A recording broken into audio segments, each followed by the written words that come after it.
Judge Joe Brown's all-new barbecue sauce and seasoning. Justice in the form of flavor. Law firms will take this as a retainer. What? It must be a law firm where they hungry as hell. Now you gonna help me with this parole I'm dealing with?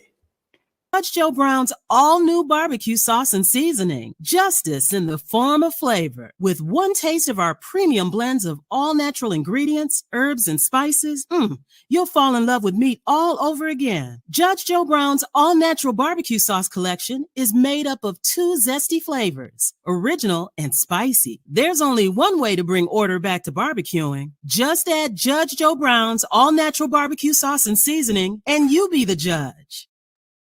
Are you striving for financial growth but feel limited by your current income? Tired of long commutes that steal precious family time?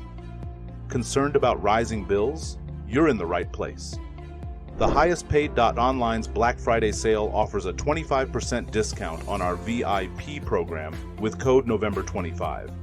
This program includes over 45 content classes, bi-monthly live broadcasts, 4 hours of personal consultation, 3 hours of mindset counseling, and an exclusive Discord community. Though valued at $25,000 annually, it's yours for a fraction. You'll get it for much less. Plus, receive our bonus PDF.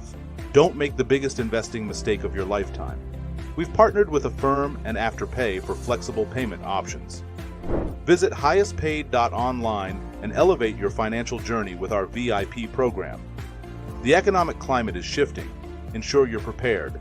Act now.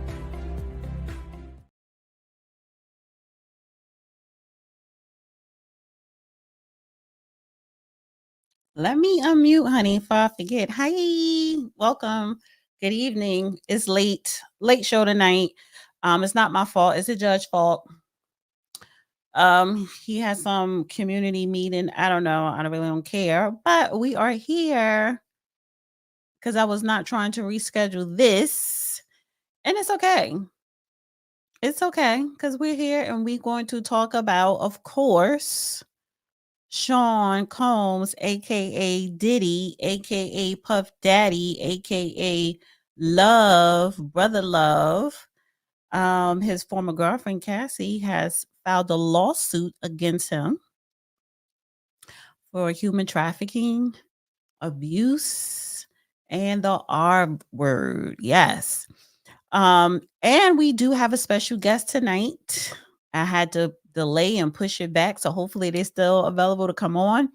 They should be on in a little bit. I'm having the gentleman named Mr. Derek Wilson and Black Cowboy Coalition. So we kind of want to talk about, a lot of Black farmers and people that own land, having their land taken away from them. So that's going to be our special guest tonight. Of course, we got to briefly talk about China. The president of China is here in the United States in San Francisco. And I wonder why. At first I said, why are they picking to meet in San Francisco? Well, it's a tech hub and it's a very large, probably the largest outside of New York City, Asian population, Asian communities, right? So yeah, talk about that. But the main topic is Brother Love. Our chickens coming home to roost. Hi, everybody on Twitter, aka on X, aka Twitter, or formerly known as Twitter. The judge is signing on to his laptop, his iPad, but we all know that his Wi-Fi is the snail fly because it's slow as hell. Transfer of wealth. Yes. Transfer of wealth.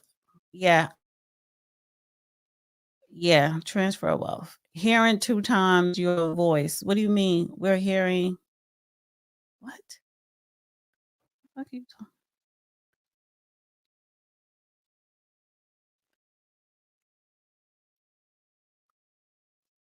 What are you talking about? What is this? What do you mean hearing 2 times your voice? What are you talking about? Is the audio okay? What are you talking about? All right. No, the audio is fine. Let me switch this account to here. Yeah. So we're just waiting for the judge to come on. So we got to talk about China. We have the Black Cowboy Coalition, special guest Derek Williamson coming on, and with something else. Maybe briefly talk about the protesters storming the DNC. I did put Bill Gates. Bill Gates needs to be stopped. I want to touch on that if we have time. I don't know if we have time.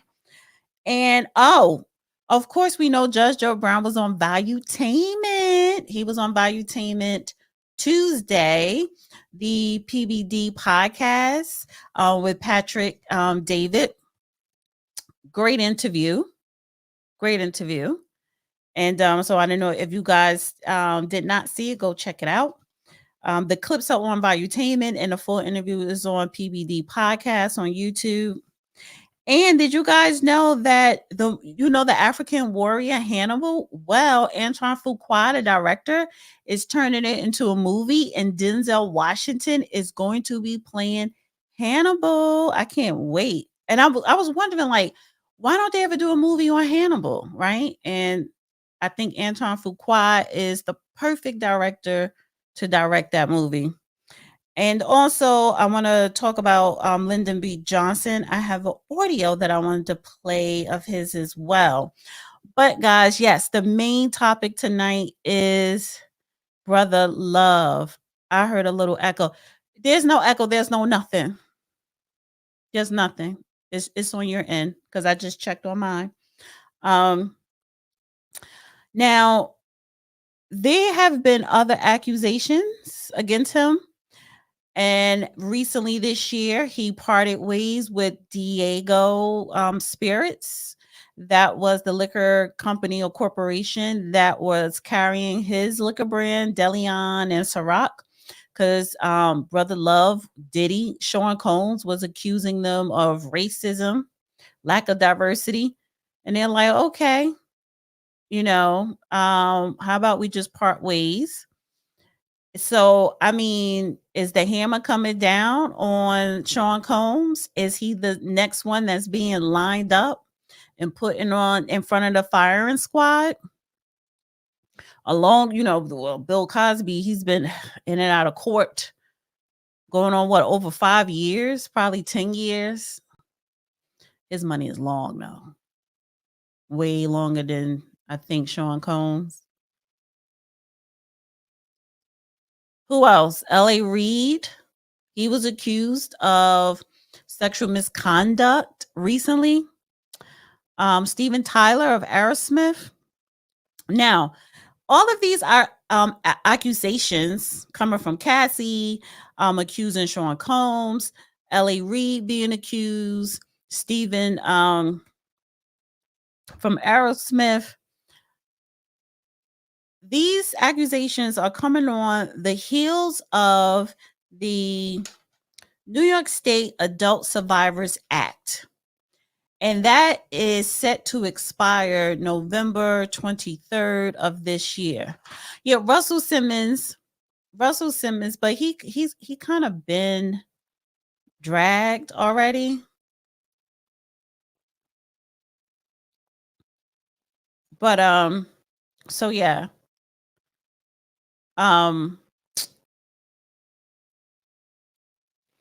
So it comes on the heels of the New York Adult Survivors Act, and that tends to expire. It's going to expire next week, November 23rd, 2023. So women had a whole year to come forward if they were done wrong, or men too, if a person was done wrong in a relationship or in a workplace, whether you were, harassed or what have you. And my question is, for me, is this a money grab? Because she's asking for $30 million. And Sean Combs' attorney released a statement saying that this is nothing but a financial shakedown. Is there some truth to that? Excuse me. I think a little bit of it is. But of course, I wanted to get the judge legal aspect of it. But we're going to talk about that after we interview the Black Cowboy Coalition and some other stuff. So, yeah. I can't see you. Can you hear me? I can't hear you or see you.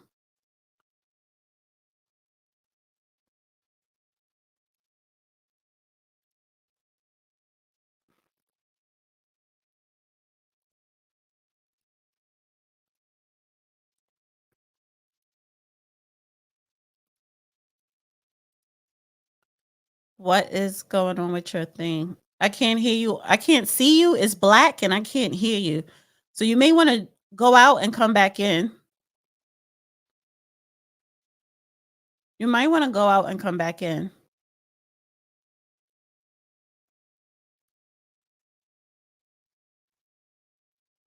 We can't hear you and we can't see you.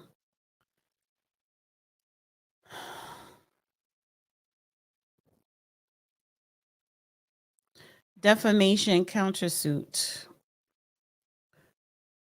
I mean, it can't, defamation on what grounds? Because she may have proof. Puff received Grammys, gives jammies. God. So the thing is, listen, you was with this man for 10 years. And I'm really tired of you women complaining.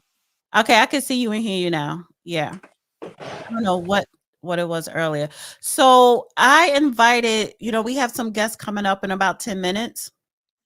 So I don't want to talk about the main topic right now until after we interview them. But I do want to start off with, let's start off with China. You can hear me, right? I hear you. Okay. So China, President, how you pronounce his name? Xi Jinping? Yeah. Oh, yeah. Xi Jinping. Yes. Xi Jinping. Xi Jinping. So Xi Jinping. He's in San Francisco and he met with Biden, right? And I guess they talked about the fentanyl and all this other stuff, of course, Israel. And also he met with leaders, CEOs, of Apple, Boeing, Nike, all the major headquarters that, of course, Chinese people are part of with manufacturing, Well, since the People's Republic of China is a sovereign investor, probably owns a big share of each of those. Yeah. Yeah. And they say he represents the sovereign entity, so I guess the boss could talk to the parties invested in. Right. So they say he woos the U.S. CEOs. No, I would be nice to you guys. When we take over, I promise not to put you on the wall and shoot you for messing up. I'll just let you go into obscurity. Well, these are the CEOs that that does business with his country. So, well, no, let's put it this way. The way things are working out right now, they work for his country. You think they work for his country? Yeah, in other words, China has more of every currency than the issuing countries. They have more American dollars in cash than the U.S. government does. They stabilize the world's currency systems. They stabilize the world stock exchanges, and they are the largest investor in the world. So they might have a little bit of ownership clout. Okay, but if they stop doing business in his country, Apple, and they pull out, they can't pull out because he owns them. China owns a big chunk of the shares for all of these major American companies. It's like if you're the major investor in a company, you get a lot to say about what it does. Oh. Okay, so if they own a large stake, well, really, the president owns it, not The country owns it, but the since country. he's a representative of the sovereign entity, the People's Republic of China, which is the largest single investor in the whole world, in stocks, bonds, securities, and debentures and such like. I imagine that they control a lot of the finances of the world, and I don't think they really try to make that known. Might be upsetting to some people. Mm-hmm. Okay. Why do you think they picked to meet in San Francisco? Is it because they have a very large Asian population? No, it's just convenient. They don't have to travel across the continental United States and get too far away. They're right there on the coast. Oh, that's right. Yeah. They don't want to add another 2,000 miles to the trip. That's another 4.5. Well, I thought for historical reasons, there wasn't it during the gold rush. It's a lot of Asian migrants in San Francisco Bay. They have a very large Yeah, but why worry about it? They're the largest country in the world. Let's see. Last check, they had 1,320,000,000 people. The U.S. just has 360 million. Mm-hmm. So they've got a billion more people than we do. It says the streets outside of San Francisco hotel where the Chinese leader Xi Jinping addressed a crowd of American business executives Wednesday night were chaotic, echoing with police sirens and chants of protesters. A woman has strapped herself to a pole 25 feet in the air in front of the hotel, yelling "Free Tibet" as the cold rain fell. They don't have to do any damn thing they don't want to do. Their army's 5 times bigger than the United States. They've got an Air Force 3.5 times as big.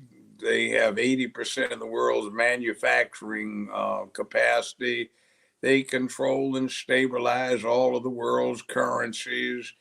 They have a high technology base. They've got 5 or 6 times more Chinese students involved in STEM, science, technology, engineering, math, than the rest of the world combined. They've got the world's fastest computer system. They actually have experimentally beamed small quantities of matter from their laboratories to their space satellites and back. A primitive edition of Scotty beam me aboard. Mm-hmm. Let's see, on small scales, they've experimentally warped space, which all of this has been verified by outside scientists. So they're on the way to getting a warp engine for a space drive. And, the rest of us are worried about cutting necks off, and they're worried about manning up, and they implemented the new Man Up campaign January 2021. So, yeah. They're into that kind of thing: duty, honor, responsibility, accountability. And when somebody's an executive and messes up, they don't get to retire and get $5 million for a book deal. They get put on the wall and get 5 bullets. Mm-hmm. So the interesting difference. Yeah, Chinese are spending all this money to send kids to college, and you have a choice: either work in an unsafe factory or work in a rice paddy with shit up to your knees to fertilize the stuff, or you can go get your degree. So okay, guess you're gonna have to put that dog up. He's doing too much. he was scrabbling around on the hardwood floor. He needs to be in bed. And where's Jazz? Jazz is in the bedroom. Chilling. Aisha just got back and she took Shadow out for a walk. Okay. So He need to go do something. he just got back in. He's a friendly. He's only he's friendly, but he's just being a little annoying right now. So anyway, But still, I get it. San Francisco, is on the coast if you're flying in from China, but it's something else that I think is significant to why they met in California and San Francisco. Well, they meet in San Francisco a lot. The UN did. A lot of folk meet in San Francisco. It's picturesque. You've got all the bay bridges and the scenery and the San Francisco Bay. It looks good. Mhm. You might see somebody fall in and get gobbled up by a great white shark. Interesting. All right. And So cold. It's very cold. Samuel Clemens, also known as Mark Twain, said, "The coldest winter I ever spent was one July in San Francisco." And that place is cold because the Bering Strait. what is cold? San Francisco is very No, cold. no, There's a what current that comes I down. get it, but what degree of cold? In other words, it's July and it might be 38 degrees in July. It gets 38 anymore in San Francisco. Yeah, in July. And you've got this current that comes from the Arctic down the coastline going south from the Bering Strait. And the water temperature will get down into the high 30s, low 40s, which is very cold, and it chills everything out. All right. And you need a heavy coat all times of the year. Anything below 60 or 50 or at 50 degrees they consider that winter or cold, so then that's not cold. Well, But no, San Francisco gets cold. They'll get ice forming up. Maryland, Doesn't snow, but right outside the area it does. So I've been in San Francisco and I have been cold in San Francisco. That place it's 63 degrees in November. That's not cold. That's what it is now, global warming, which doesn't exist, some people say, but I grew up in California. I know how cold it can get. Yeah, it could probably get 40 degrees. No, I'm not talking about 40. It might warm up to 40 degrees, and at night you've got that cold ocean breeze blowing inland, and Not it damn LA. cold. All right. So anyway, wait, let me play this clip. Because this is a clip where Biden is heard on a mic calling the president of China a dictator. Let me play it. First to White House Well, he is. Correspondent Peter Ducey with the president in San Francisco. Hi, Peter. Martha, President Biden is here trying to smooth things over with the Chinese, making progress on fentanyl, making progress trying to get the militaries to talk to each other. But that could be in peril because of this comment that he made off the cuff after his prepared remarks where he said that Xi is a dictator. And when you watch the video in slow motion, you can see the Secretary of State, it looks like it hurts him to hear the president say that. He grimaced, possibly while he was flashing back to June when President Biden was telling donors about the spy balloon. That's what's a great embarrassment for dictators when they don't know what happened. The Chinese side at the time came out to say the Chinese government and people do not accept any political provocation against China's top leader and will resolutely respond. President Xi, though, talked to CEOs here in San Francisco a few hours after President Biden called him a dictator, and he appeared to still want to move closer to the U.S. China is ready to be a partner and friend of the United States. As President Biden hosts Xi, Governor Newsom is hosting President Biden, and President Biden is now saying he is well aware of these whispers that Newsom is tiptoeing around 2024 talk. I want to talk about Governor Newsom. I want to thank him. He's been one hell of a governor, man. Matter of fact, he could do anything you want. He could have the job I'm looking for. And we just watched as the presidential motorcade moved from one part of the convention center to another for the family photo where all these leaders will get together and just smile for the camera. And it was pretty amazing to see as the beast drove down the street here at APEC. It drove right by a demonstration where there are about 30 people waving Chinese flags. Martha? Well, there you go. Probably not. All right. Let me tell you what the truth of the matter is. Richard Milhouse Nixon in 1974, and only he could have done it, normalized relations between the United States and the People's Republic of China. In the early 1980s, when the Reagan administration came up with their voodoo trickle-down economics, as George H.W. Bush called them, voodoo economics, and they reduced taxes on mega corporations down to zero. What wound up happening was the government could not afford to operate, so the Reagan administration started borrowing money from the People's Republic of China. Right now, if I'm not mistaken, we owe them 30-some trillion dollars. And we haven't even been able to pay any of the interest on that over the intervening going on 40-some years. Well, 40-some years. And we're still borrowing money from the People's Republic of China. So I imagine Xi Jinping is looking at his country's investments. They need improvement over here. The infrastructure is deteriorating. What they're not spending our money wisely. They're using it to cut dicks off instead of doing what they need to do militarily. We like that. Good for them.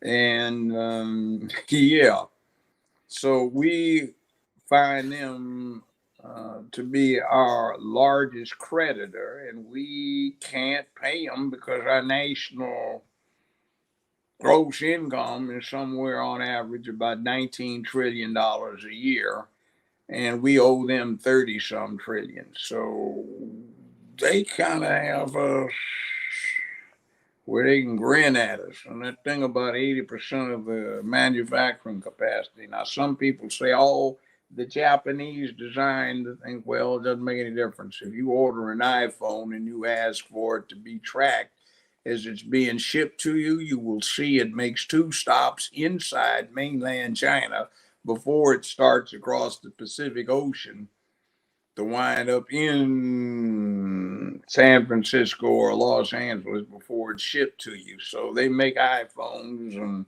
iPads and laptops and Apple products in China.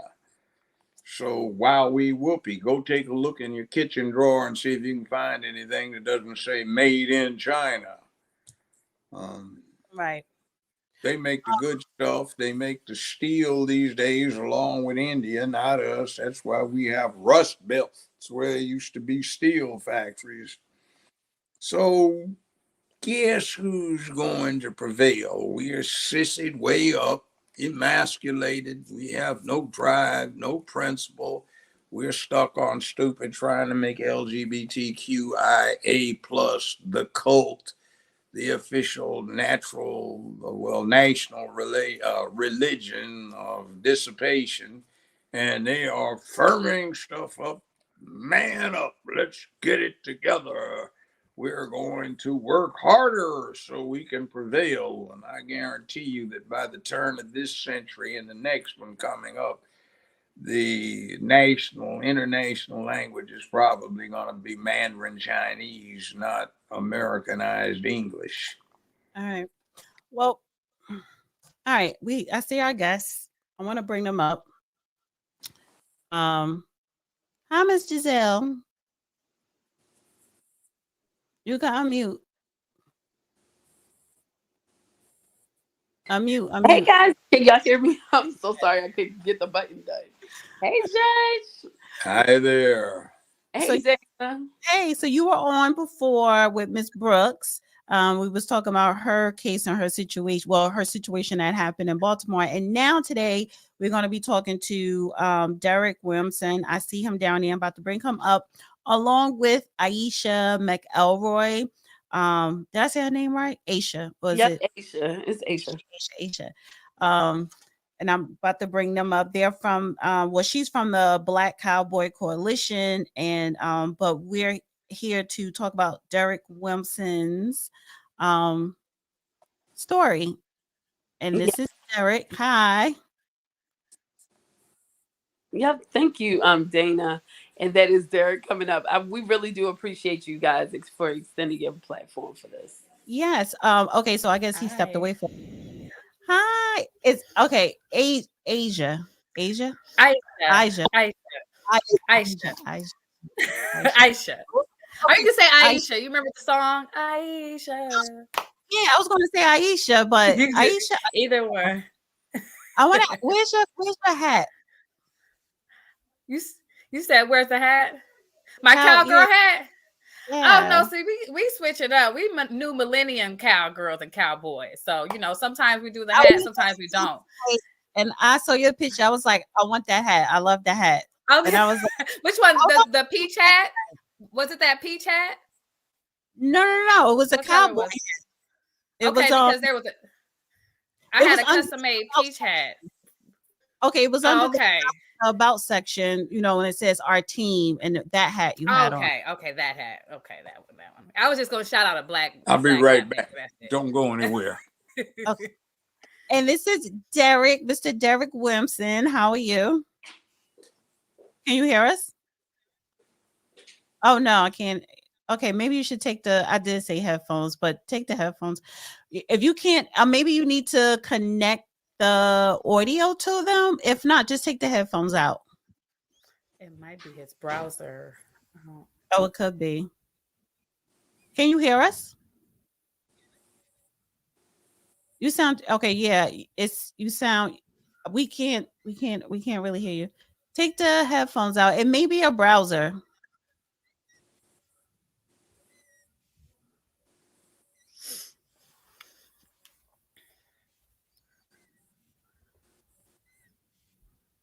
Okay, he can't hear us. All right. I don't know. Okay. I guess. All right, so Miss Giselle, why don't you just give us a background of Derek's story? Okay, let's see. I think I'm in now. Okay, yes. All right. Perfect. Hey, how's everybody doing today? Good. How are you? Great. Hey, doing great. Ms. Dana, nice to meet you. It's good to be on the show today. Yeah, so the judge, he stepped away. He'll be right back. Because I want him to hear your situation. So before you get into that, tell us who you are, Absolutely. Yeah, tell us about yourself. Well, so hello, everybody. My name is Derek Williamson. A lot of you may have seen me on social media. I'm the Black farmer out of Georgia that's involved in a pretty crazy situation right now with my farm. My farm has pretty much been seized by brutal might. I am the CEO and founder and 100% shareholder of the Way Dynamic Animal Therapy Encounters, and that's the name of my farm. Our 40-acre farm is deeded in. I had people that were helpful in organization, and then we'll get into that a little bit later of how people that came to help end up turning the ministry and the business into a nightmare. All right. Aisha, I just muted you because there was a little bit of feedback when he was talking. Which you went? You went and got your hat, Judge? 2. Oh, wait, let me unmute. Wait, let me see that hat. What you working with, Judge? I got a lot of hats. What you want the hat? I guess you want. Man. What's that? Put the hat on. I might. I guess he's gonna do like a little fashion show for us or something at some point. All right, so before I get to you, one's black Stetson Diamante, and the other one is okay, Judge. The other one is a Stetson El Presidente. All right, so excuse me. Okay. I see. Okay. You know how much, Dana? Do you know how much the Diamante costs? No, how much? You make 1 or 2 every year and a half, 2 years. Somewhere around $8,000 a hat's made out of chinchilla. Oh, wow. I don't want to get into the house right now because I want to talk about Derek Williamson case and his situation. So All right, and then I'm gonna come to you, Aisha, and talk about what you're doing with the Black Cowboy Coalition and how you're helping Derek as well. So, Derek, tell us about what is going on with you. Hey, first and foremost, hey, Judge O'Brown, it's good to finally lay eyes on you and meet you, sir. So pleasure to be on you guys' platform today. All right. Yes, sir. So so pretty much what's going on is, I'm the young Black farmer out of Georgia. Many of you have seen the story on social media, and it's a little bit different because my farm consisted of exotic animals as well that originated from as far as Central and South America. And the vision that I had, my dream. You said what now, sir? You have alpacas. Yes, sir. Had alpacas on the farm as well. We did. So we had over 116 animals on the farm. Like everything from sloths, from kinkajous, water buffaloes, wallabies, cows, chickens, ducks, such a wide variety of animals. So in my case, we were getting ready to hit the ground running and minister, because what we do is animal therapy. We believe that animals have an ability to help people when sometimes pharmaceuticals can't. That veteran that has PTSD and can't find peace, we feel that we can connect him to an animal that can help him find peace. Or a child that has autism, we feel that we can help that child escape the box. So it's dynamic what we do on my farm, and also wildlife rescue. Sometimes animals are injured, orphaned, and need help. So therefore, the farm was established to be able to minister to the lives of people through animal therapy, but then also minister to animals through wildlife rescue efforts. So it'll be January of 2022 that it'd be January 2022 when the game changed and my legal battles began, because the very ones that vowed to help our organization, gave substantially to the business to help us get up and going.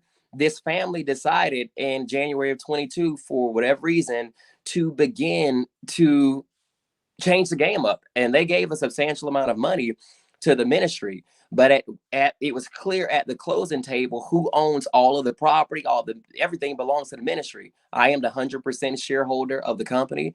I am the CEO and founder, and the deed is actually in the corporation's name, which I am the 100% shareholder to. And initially, when this was done, I made sure that it was done this way to protect the ministry, to protect the animals. That way, I know I trust my hands.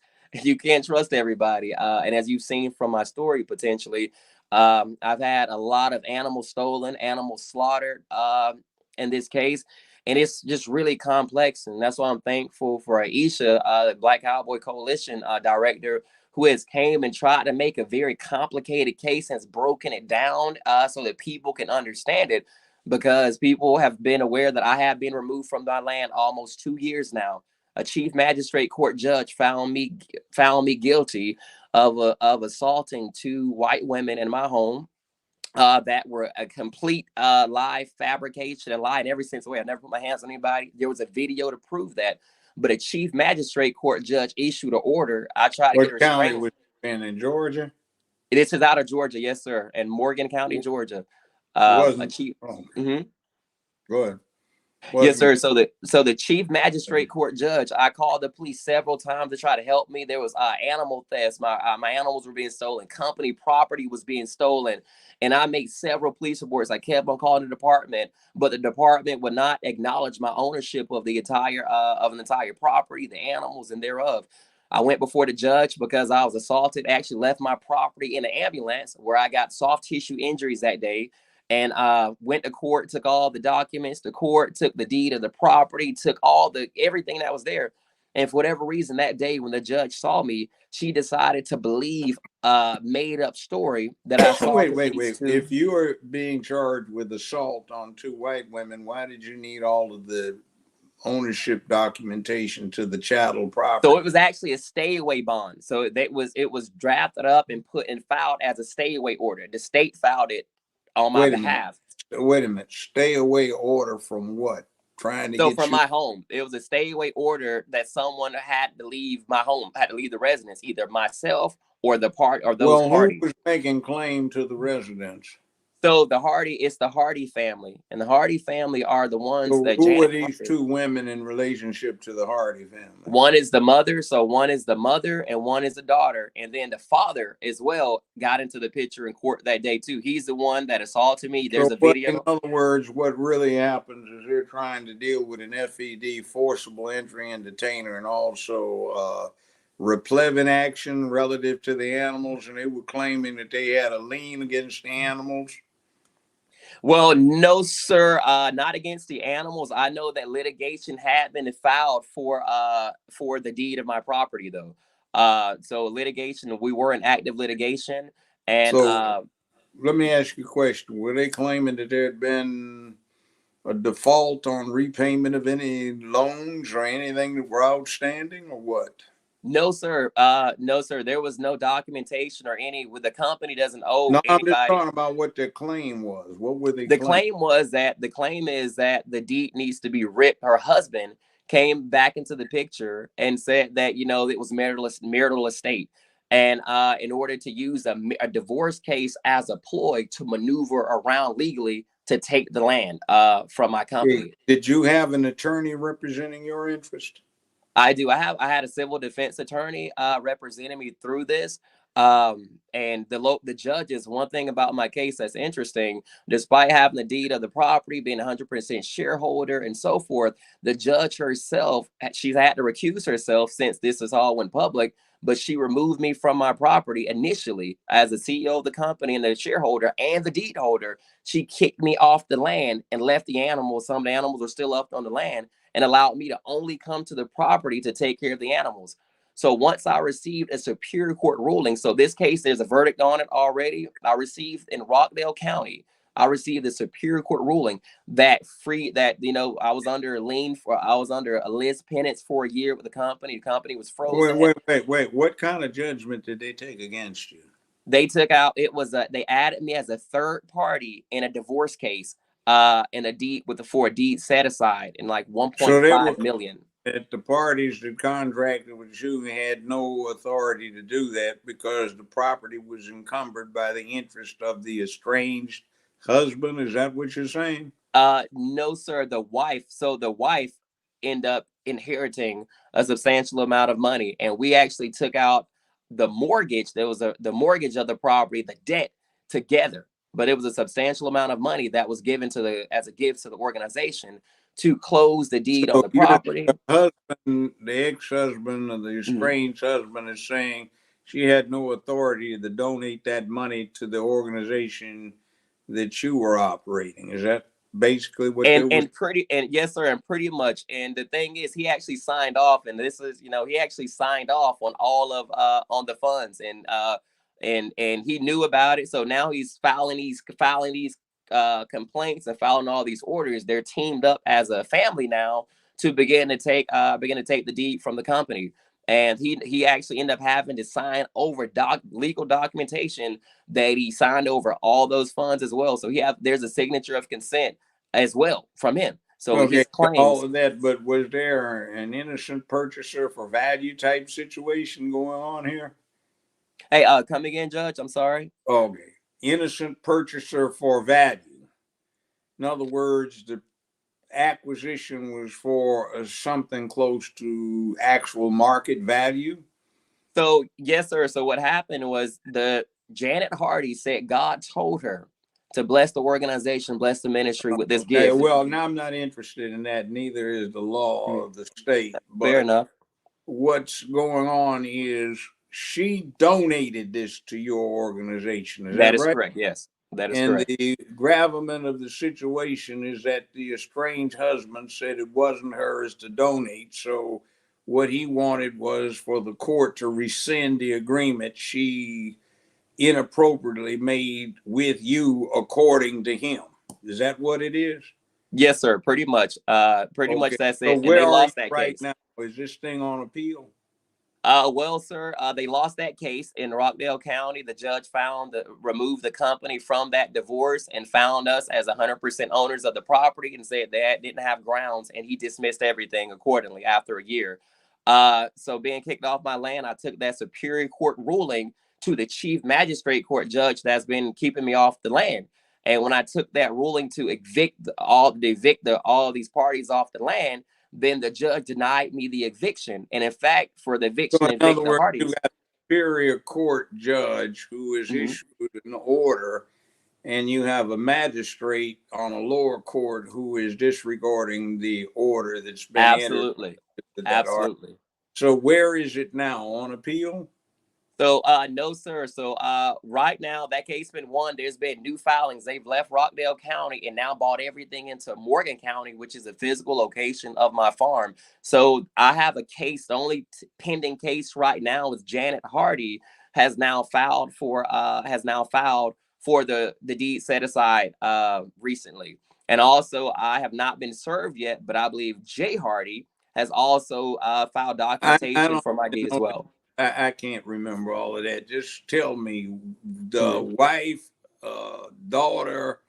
Okay, so wife husband. filed for a deed set aside in Morgan County. I'm currently not allowed on the land still, and the chief magistrate court judge that was been removed me from the land. Once the video went viral of her interfering with arrests, I've had several assaults on the property and thousands of dollars in medical bills from these Now, people assaulting me. in that you're not suing her for damages, or have you cross complained against her? I have not been able to I have not been able to do that. My attorney has been doing civil litigation just on the defense side of That civil is civil. defense. In other words, civil damages. You're claiming that you got wronged in a physical assault and battery, or assault, depending upon how Georgia views it. So if you got attacked, etc., assuming you could prove that happened, you would possibly or probably have an action for damages against whomever it was that assaulted you physically. That's separate and apart from any criminal action. That is civil. Absolutely, sir. And I have not filed any of that. My whole thing has just been defending my deed and defending Well, you our have family. you have a statute of limitations. It's either 1 or 2 years to do that from the event that gives you grievance. I don't know what it is in Georgia. I haven't checked, and I'm not practicing, so Gotcha. trying to give So, you equal advice. I'm just looking at the situation, but you need to. and I would Judge, if suggest you check with a lawyer who does torts and civil damages and such like right. that to see And about Judge, before your statute of limitations runs out. absolutely, sir. And I'll definitely do that. And while I got you, Judge, I know something in my case that's interesting to me. I know your platform has a lot. I've seen like the First Amendment put all over your platform. Something interesting happened in my case that maybe you might be able to elaborate on. A chief magistrate court judge interfered with an arrest. My brother was killed in a motorcycle accident. The night of his death, I came home to my property, and this family has breached my bedroom and taunting me, saying your brother's dead, he's in hell, and all these things like that, trying to gaslight me to put my hands on them to make a case. To make a long story a lot shorter, a law enforcement officer, the only one in this county that's ever tried to help me, came out. I have video. That video went viral all over the internet. And he said very clearly, before he walked out of my bedroom, he said, I'll be charging her with, I'll be charging her accordingly. I'll be back in a second. He goes and he speaks to her and so forth. And when he comes back to me, this is the interesting part. He tells me that the judge has said that I cannot charge. Okay, all that's great. The judge can't interfere with that. What happens is that you go see the local district attorney or the prosecutorial authority to swear out a warrant against them for assault or tortious I did not. misconduct. I was told that there was nothing that could be done because the judge herself said that he could not charge, and there was no charges being brought forth. The That he judge could isn't not up charge. to that. The judge can't make that determination. That's the prosecutorial authority. Yes, sir. Well, I have a video out. It's a video that went viral of him, I the don't care officer about explaining the video. that. I'm talking about what Yes, your sir. remedy is. Go find the head prosecutor for your county, and talk to him about bringing charges. It's up to that individual, not the judge. See, there's a separation of separation of powers. You've got the legislative authority, they make the law, so do the judges, but you have the prosecutorial authority, which is part of the executive branch. And then you have the judicial authority, which is supposed to deal with what happens. The judicial authority, on this case, since there's no action against the administrative or executive prosecutorial authority, it can't dictate what can and cannot be charged. Yes, sir. And so that's good information. I'm glad to know that. I'm just going off what law enforcement and the judge told me. Now I have a Law little bit of enforcement information. has no input well, it has input into the system. It's not there to determine what the law is. And if it did, we wouldn't need a thing called a trial or a jury trial, because all they'd have to do is say he's guilty and that'd be the end of it. But that's not how it works in the United States. So I all they agree. can do is proffer charges to the district attorney as to whether or not any charges will follow, and then you're presumed innocent until proven guilty beyond a reasonable doubt. In that issue, if you enter a plea of not guilty, is before the bench, or meaning a judge on his own, if you agree to that, or before a jury. Right. And when she did that, the whole thing is I felt she took my chance away from going to court. And it will be later on that I post that. You're not listening to me. She's got nothing to do with it. This is with the district attorney. I got you. I'm on the same page with you now, Judge. I got you. I'm on the same page. In other words, go see the DA and talk about it. That's who you have to deal with, not the magistrate.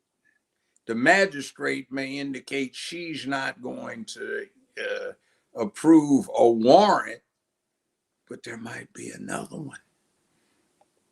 I see. Okay, I'll definitely go ahead and explore that a little bit further then. I have a question about the going back to the land, because I know you was on a couple of Twitter spaces. So is it a race factor in your situation? Absolutely, because the only reason that I'm not allowed on my land and my animals were stolen and slaughtered is because of the color of my skin. I'm the owner of the property by legal right, and every sense of the way. They have kept me off my land for 2 years now. They've issued orders against me. They found me guilty of stalking. This judge and Judge Joe Brown, what I was getting to, because of that situation, and I put that situation online. I was convicted by the Superior Court judge, her friend, of stalking her without ever speaking to her outside of court, without ever calling her any type of name. Stalking the judge? Yes, sir. The chief magistrate court judge recused herself off the case after I posted the video of the officer saying she said I can't charge. I posted it, it went viral, and she recused herself off the case. And that next day, she went and got a lawyer and filed in the Morgan County Superior Court with her friend upstairs, who she binds cases over to, and filed a TPO against me personally as a judge. The judge, her friend, ended up finding me guilty of the maximum order in Georgia of 12 months. I am barred from the courthouse. I'm not allowed to walk into the courthouse and handle business. You had a trial? I went to a full trial. I had a full trial. My attorney was present and presented a wonderful argument. The law stated that I could not. There was no jury. It was before the chief magistrate. It was before the Superior Court judge of Morgan County, who she binds her cases over to. The judge, wait. What was the issue in hand? Was there a criminal charge against you that was being heard for trial? Yes, the judge filed a TPO. She filed a stalking order against me. What does TPO stand for? Temporary. It was a restraining order? Yes, sir. It was a restraining order. She filed a stalking. She said that on the grounds of stalking. TRO for most states, temporary restraining order. Okay. Right, so she said I was a stalker. I'm sorry. I want to bring in Aisha, because you need a good lawyer, or maybe a lawyer that you have now will be able to ferret his way through there. Yeah, because it seemed like it's a lot of layers to your story. It is. I'm not saying race is not playing a part, but it's not just race. I think it's just it's a lot of times, because it's listening to your story, and I'm just want to sum it up in 10 seconds. You have a farm, you have land, you have animals on it, and you had a woman that wanted to donate money to what you were doing, and then her family intervened saying she didn't have a right to give you that money. So we want the money back, basically. Or herself, yes, she feels her and her husband do feel that they wanted to reverse what was done. Yes. Right. So, and this is the thing that doesn't have to do because you're Black.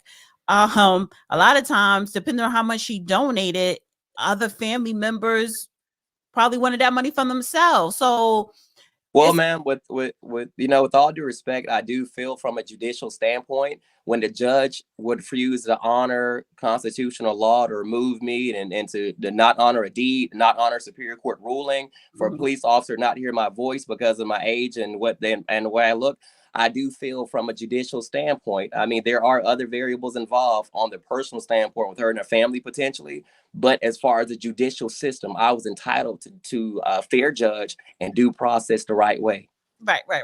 No, I'm not saying that, but I'm just saying, when you get into these legal battles, sometimes it does get messy, and it's not Very just much so.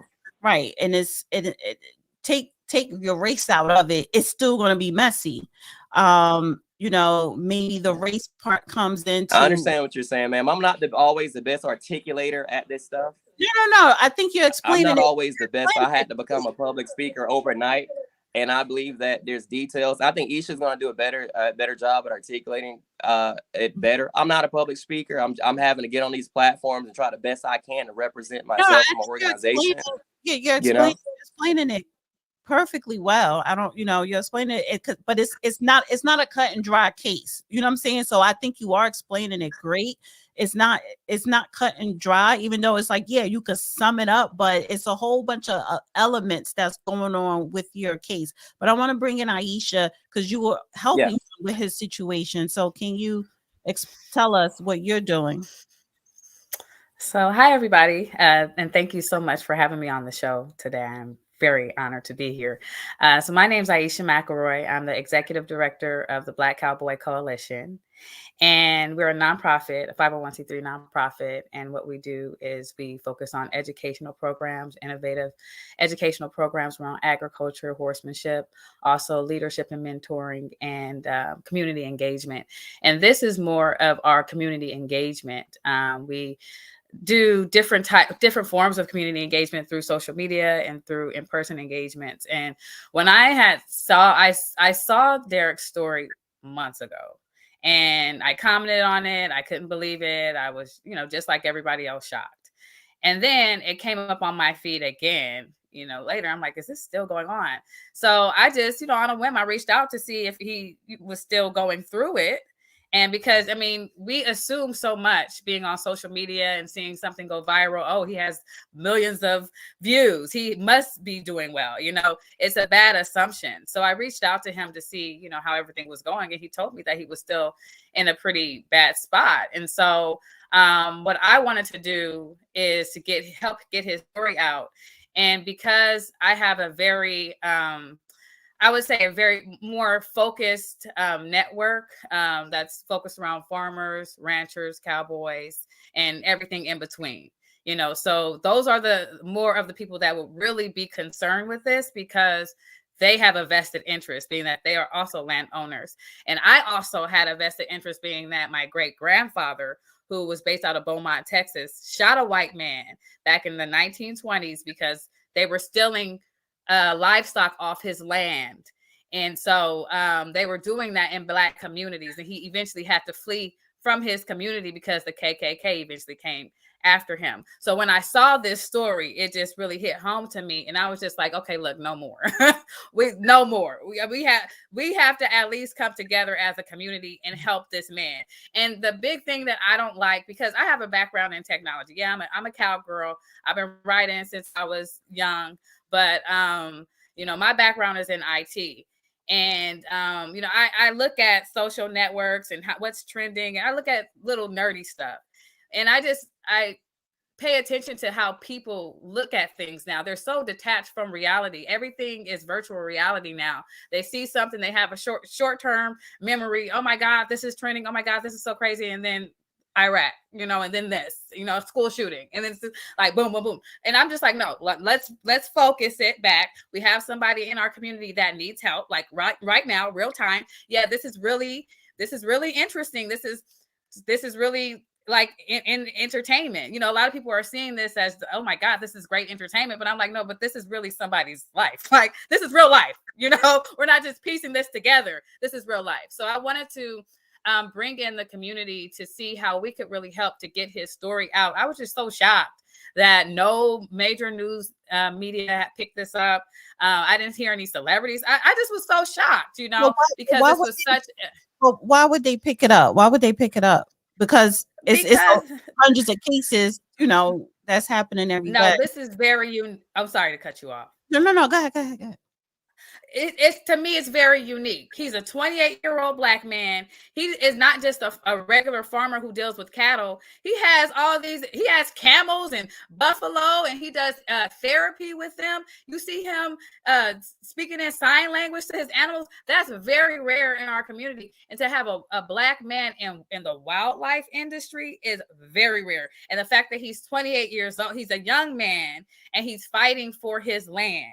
You know, this is, you know, we hear of these stories. We hear about grandma and TT and everybody, you know, fighting for their land. But this is huge to me, because this is something that as a young man, he's breaking into this industry, and he's really trying to do something good for the community. And he's, you know, we go through stuff like this where we. Let me ask one question here. Okay. One crucial one. It's a point I was going to get around to.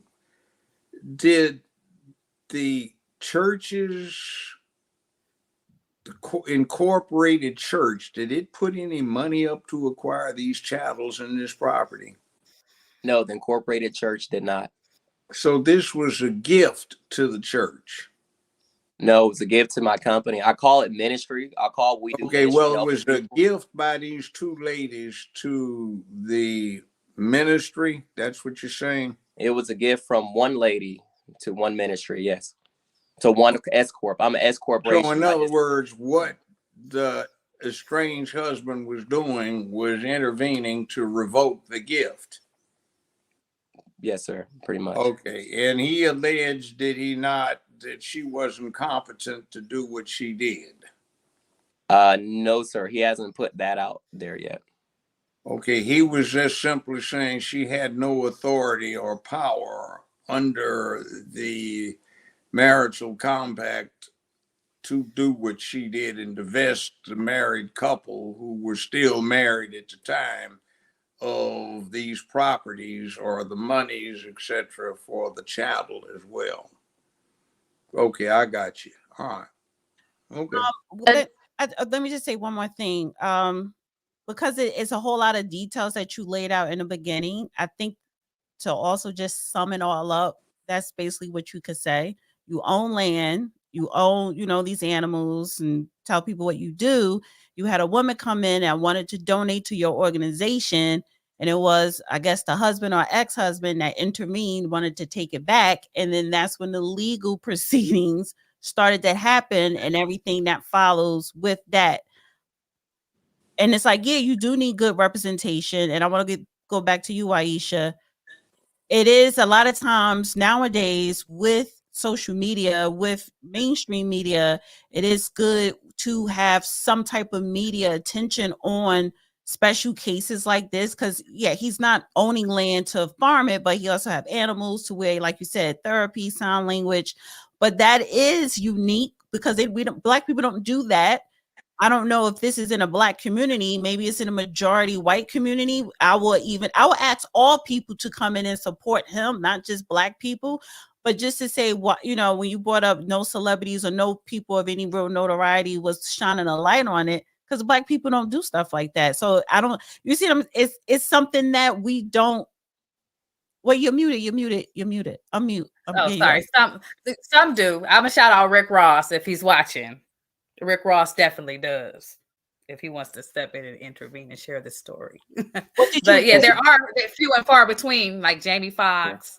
No, but did some other celebrities. People, did anybody reach out to these people and say, hey, this is what's going on here with this young man? Can you help? Can you talk about it? Did anybody reach out to these people? That's what they're doing right now. I have. Yeah. Yeah. And this is what we've been doing right now. Go ahead. Yeah. But what you're doing, but what your I'm sorry, it's like it's delays. But what your organization is doing, Aisha, is stepping in to help him bring it to light and assist him also behind the scenes with anything with the legal process or, so go ahead. Yeah, so we are just really when I came into this, I said I want to put more shine more of a light on this, but make this more visible to this other community, because one big part of the community that was missing was the Black community. I'll just tell you that, because when the Black community sees this story, they, it's 50-50. Either they're like, yeah, my brother, I got you. This is, F them, blah, blah, blah. Or it's, oh, well, he knows that he shouldn't have been messing around with, and they don't even know the full story, right? Well, so it was 2 questions. How old is this lady that was the donor? She's 57, if I'm correct. Has a master's degree in education. How old is the estranged husband? He's like 61, probably. Approximately 61. All right. What did she do to earn a living? They own a lot of real estate. They own over 70 properties, 60 properties in real estate, commercial buildings. Did she own them or did he own them and she got a piece of the action because she was his wife? They both own them. Some of them are in her name. They're duplexes, commercial buildings. Some are in her name. Some are his name. They do that. They have it as a joint estate. Who made the most money? It was a joint, to my knowledge, according to the court legal documents. They was a joint. Who made the most money? In other words, you got a husband and wife. Who's making the most money out of putting the money up? The breadwinner. To my knowledge, they split it. To my knowledge, they split it. What was going on? The property, some of them in her name, some of his name. I'm not sure how they're financed. Was the husband the breadwinner? He doesn't know what that means. I know what a breadwinner is, Judge. Of course, know what a breadwinner is. I'm not sure. I don't know the deeper I don't know the deeper financial dynamics. Obviously, they got a lot going on. I don't know how they have. I know they're multimillionaires. They own several properties, and they have code names, dual names on both things. Let me put it this way: I got my last divorce, which lasted 4.5 years. Mm-hmm. My ex and I were both multimillionaires, but she got that way because I put the money up and got her the position. So I made the money. She got advantage of it. Now, in this situation, who staked the money? Who came up with the change on the front end? Her? I'm not sure. They both came from wealthy families and it was inherited. But the monies that was used in my case had nothing to do with their estate. It was her parents passed away and left a substantial amount of money in an investment account. So it had nothing to do with their accumulated wealth or their well, let me ask this question. Mm-hmm. When was this farmland acquired by her? Or did she give you the money to acquire it? She gave me the money to acquire it. She the one that found it, presented it to me as a gift to the ministry. Yes. Okay, so in other words, if they both had, I understand what's going on now. He's saying, well, if we've got an undivided interest in the money accumulated during the course of the marriage, she had no business depleting our joint accounts by putting the money up to get these properties and chattel and real. Well, Judge, Georgia is an equitable state. I'm not saying Georgia prevailed, but is that what he adopted this position? If you he's trying to use the legal system to bully the land away through that ploy. But we both know, and we all know that in Georgia is, if I'm correct, the term is equitable estate, but inheritance is not subject to marital estate when it is inheritance money. But see, that's not an inheritance. Yes, If sir. It the was inherited was from her late parents. acquired through the parents, and she donated the land to you, that's one thing. No, sir. It's not the land. The land was You not had, so. but you had to get the money to buy the land, and you got the money from her, right? So we jointly went in. We jointly went in at closing table. She didn't own the property a day or a second longer than I did. It was a joint endeavor. Okay, well, son, here's what the husband's trying to do. He's saying we've got $10 million in a bank account, and it belongs to both of us equally. So if she goes in and draws some money out and acquires the real property and the chattel property, then I either own an undivided half interest in this because it's my money. She can't donate my money, or else the whole transaction's got to be set aside because it's fraudulent, because she didn't have the authority. Well, she didn't have the right to go in and raid the joint account. Judge, you are absolutely right. You are absolutely right. In my case, the funds were inheritance money under the laws of Georgia. Georgia is an equitable state. Was the question on resolution would be, were those inheritance or heir funds in a separate account? That is correct. What? They were, and Okay, actually, and he consented. Initially, that money she added when the money was the judge that gave me a Superior Court ruling. He knew exactly where the funds came from because he's the one that gave them. At that time, when Janet Hardy inherited the entire, it was millions. She inherited millions of dollars from her parents' estate. At that time, she was the sole one on that account, and she ended up adding him to that account that she was the sole owner to. But when he consented, when this process was going on, he knew what was going on, and he knew what she wanted to do because it was her inheritance. So in order to do a due diligence, the loan officers and the team and actually Merrill Lynch made it. They said, hey, listen, we don't want any issues out of this right here. No, we understand you agree to it and things like that. We need you to sign a document. We need you to take your name off. We need to be clear that you have nothing to do with this money. In fact, we're going to get you to sign this document. We're moving it out of that account and we're putting it into a sole account that does not have your name on it. That is very clear. We're going to protect all parties involved. And when he signed off, he made sure to say, that's fine. Of course, it's her money. It's her. If she wants to do this, she feel God to do it, then whatever. I don't care. And okay, well, let me ask you, did this church or the entity that was operating the farm and managing the chattels, did it put any money up? So I am the corporation. So well, you can't say I am. It has to be the corporate entity, because the corporate entity becomes a fictional person. Yeah. So the S corporation amendment. So the point is, did that corporation put anything up, or did this woman put everything up? I personally put in thousands of dollars for it, and I am actually on a $400,000 mortgage. We had to mortgage all $400K of that property. So I am actually on the deed because all right. Take out that loan. You are beneficiary of a second mortgage on this property. No, sir.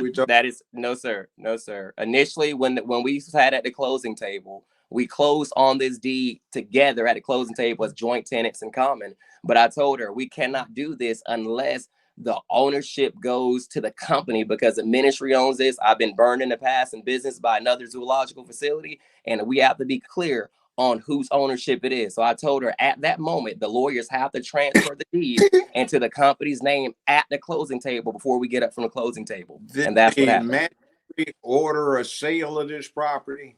No, sir. There's been no sale. I won in Superior Court. He's taking that issue under advisement. Is that what we have here? Sir, can you say that again for me? In other words, has the magistrate taken the issue of whether or not there's to be a sale under advisement? No, the magistrate did not have the authority in Georgia to rule on such a matter. She just ruled on keeping me off the land so that they can have the land and destroy the property. And then she's recused herself since then, so she's not on the case. Has the Superior Court done anything about ordering a sale, or is that pending, or is that to be I resolved won later? one superior. I won one superior. The company and myself, we have won one superior court ruling once already, and now there's been a What refiling. was that ruling about? It was same thing. A set aside deed, 1.5 million, and a set aside deed. And on all the grounds, everything you're speaking So about, in that other we spoke words, about. the corporation has gotten the Superior Court to say the deed should not be set aside and the Yes. sale not The revoked. rule says that the company is the sole owner of the property and no one has vested interest in the deed. Yes, it was ruled on already. Yes. Okay, now the thing of it is, it would have to come up. What consideration did the company allege or prove that it tendered in order to get the property? I suspect from what you're saying, it did not make such an offering, and it is merely saying this was a charitable donation. Absolutely. Okay, all right, I got you. I have a question because we Yes, don't have this. This is kind of in depth more than it's. I think we're gonna have to do a part 2. But the question is, and this is for you, Derek and Judge. I think you need a business lawyer. Yeah. Because this is business, and this is why it's like is if you want to insert race is at the bottom of to where when you started to describe these people, the married couple owning all these properties, they're multimillionaires, they know the judges, the prosecutors, people in those type of positions are in a position of power in the state, no matter what color you are. So it's like, I don't, and this is, it's not an issue, but I think a lot of times when you're doing business, you can't lead with race. Business is business. Yes, ma'am. If it was, that could have been done to you by a Black person. So, and it, well, man, for me to have been found guilty of stalking a judge that I've never spoken to outside of court. So all that, so the other stuff that came, but the other stuff, right? So here you are fighting to get your land back or whatever, but so, and then you have the other increments into it, whether, the harassment, the stalking and all that other stuff. I would definitely say, that is when it comes to race, you not being equally in a position of power as the people who you going up against. Because if you yourself was a multi-millionaire, whether you're Black or white, let's say you're a Black man, multi-millionaire, a lot of stuff that they did to you wouldn't have been done to that Black millionaire so easily. Well, ma'am, I believe there's been a lot of millionaires that have had to sit in my situation too. Black millionaires we've been discriminated, and people have been discriminated against across the judicial system itself. But I'm talking about your in your case, in this business transaction that the husband is basically reneging and turning it around so that he could benefit from it. Every case is different. I'm talking about in your case, if you were a multimillionaire, had equal amount of wealth as the person who you coming up against, that all that extra stuff that you have to deal with would be less, if not even there to a certain degree, no matter what color you are. But yeah, I don't know. I feel that the county, the county's character was not caring about my financial state. They cared about they're not supposed to care, and they don't care. Like, but that's my argument is that they do care, ma'am. That's what I'm trying to tell you. They broke constitution as whether I'm rich or poor, whatever the case is. I have constitutional liberties that should not have been infringed upon. Oh yeah, no. I'm not debating that. I'm not debating that. What I'm saying is, when it comes to the law doesn't have feelings, so they don't care. The law is it shouldn't be blind, but when it comes, shouldn't be. But when it comes to, if you have money, you can in incidents, have the law work in your favor. So we are talking about wealth here, and then when we do bring in the race aspect of us being Black, we don't have any, right? So that systemic thing of not having wealth or not coming from wealth. And then when we're trying to own land, accumulate land, create a corporation, especially from scratch, and then you do have people, no matter what color they are, try to help, or want to help. And then now you're dealing with this, you know what I'm saying? Now you have the husband or whoever, well, they wasn't supposed to do it, or they trying to renege, or whatever the case may be, your situation, the aftermath of it. So this is it to me, listening to you and even listening to the judge and listening to Aisha. This is not a one-trick pony. It's a lot of elements that play a part. But for me, the common denominator is, and what I'm seeing, this is a prime result of lack of wealth that Black America has, because we don't have wealth, systemically. That's why we have less power. So this is a power move, and these people have influence because of their wealth and who they know, which is why you're coming up against all of this opposition with them. Do you understand what I'm saying? I do I understand your perspective for sure. So it's like I'm not saying, oh, this has nothing to do with race. It does, but that's not the forefront. This is business, but you don't have money. You're not wealthy.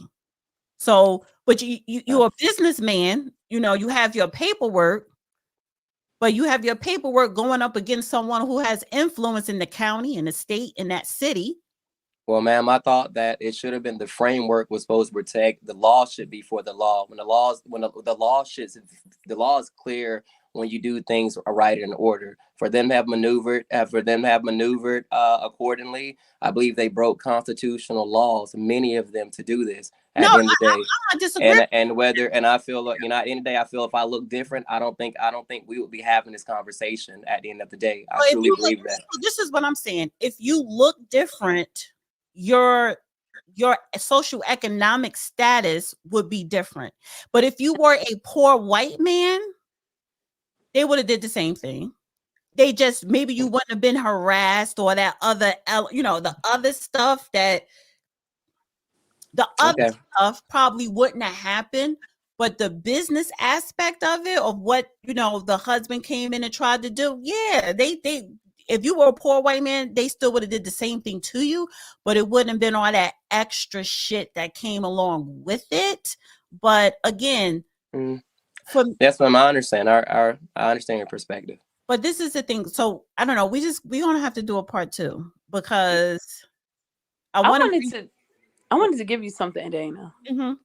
Yeah, because not only did his animals get left and they were abandoned on the land, he was sneaking there to feed the animals. Mm-hmm. He had to send these animals, the buffalo and everything, over to the local zoo, and now he's working 70 to 80 hours a week just to pay for the care of these animals. And just like what you just said, you said all of the extra stuff wouldn't have happened. The disparities wouldn't have happened if he was of another hue. That absolutely makes this a racist attack. Well, then you have to prove that it's racist. That's the thing. Like I could agree and say, yeah, I think that it's racist, but in a court of law, you got to prove that it's racist. So that's why but for the sake of, coming on here talking to the judge, like, I'm not going to just say, yeah, it's racist because I'm Black. Like, it's like, you can't say something racist unless you're proving it, if we're talking legally. But this is the thing, though. Miss Dana, how much research have you got a chance to look into my case? No, I didn't look into your case. Okay. So, but I'm just saying, I'm trying to understand the whole. If I ask you, tell me your case in 3 minutes, you should be able to, in less than 3 minutes, and really 2 minutes. So so it's like me listening to it, because we've been here for 40 minutes. It's like it's a business. It's business. That's why I asked, like, do you have a business lawyer? Because this is a business situation, but you're going up against wealthy, influenced people in the state of Georgia. So I'm not going to give you advice on elements. Let me just say this one thing. Go ahead. So all of those elements going up against wealthy, influence white people in Georgia, that it comes with a whole bunch of extra shit, which is why you in a position you are now as far as with your land. This really isn't about wealth. I've handled stuff like this. Let me make a suggestion. This isn't legal advice, since I'm not representing. I want to start. What Dana? Wait a minute. What Dana's talking about is this: you have to be able to state the essence of your case when you're trying to generate support. In other words, it goes like this, based on what you've told me. A lady who had broken up with her husband inherited some money, and she wanted to help out this idea that I had for a ministry. So she put money up that was used to buy property and buy chattels, and it was working fine. It accomplished its goals. The ex-husband, not ex, but estranged husband, decided he didn't like it, so he proceeded to get the gift set aside. And I've been enjoined from coming around the property other than to feed the animals. Boop, end the story. Next thing, you got a second separate story here that doesn't have anything to do with the first one.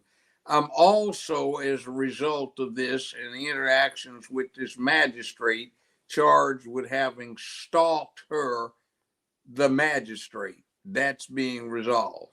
Okay? There are several courts in this. That's a quick statement of the whole thing, rather than going through step, where people are going.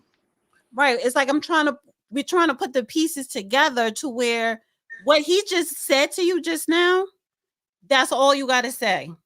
And then we have the discussion, because I mean, listen, your case is real. Your case is serious. You know, it's a serious situation. And this is why it has to be a part 2. And what I should have did is have you a quick meeting and have you, me and the judge talk about it behind the scenes and then come on here. But it doesn't even matter. It has to be a part 2, because I want to get into the Black Cowboy Coalition, but I'm going to have to do that next week, because I have to get into the Puffy story. And I only want to do this show for 2 hours, but this is. Can I ask a question to you guys real quick? I know Go you're ahead. going to wrap it up, but just from your perspective, both of you, Judge Joe Brown and Ms. Dana, do you feel that this is a very complex case? Like, it's just a lot of twists and turns here? Not really. It's fairly straightforward. I don't think it's complex, but listening. It's not complex. It's not complex, but listening to the beginning of it, when you were telling it, you made it seem a little complex for me. And I don't have time to research your case, and most people don't. It's not about researching your case. It's really about you not pitching, but it's really about. Let me give a story. Let me give a situation in 2 minutes. If I can interrupt so we can move on and give a quick an example of what this is. Usually when this type of case comes up, what's going on is it's the family of an old man who is complaining that a young woman has taken advantage of his situation and gotten him to give her a whole lot of money that they want to get back, and claiming that the young woman took advantage of the old man. Now, if you flop the genders out here, you've got exactly the same situation.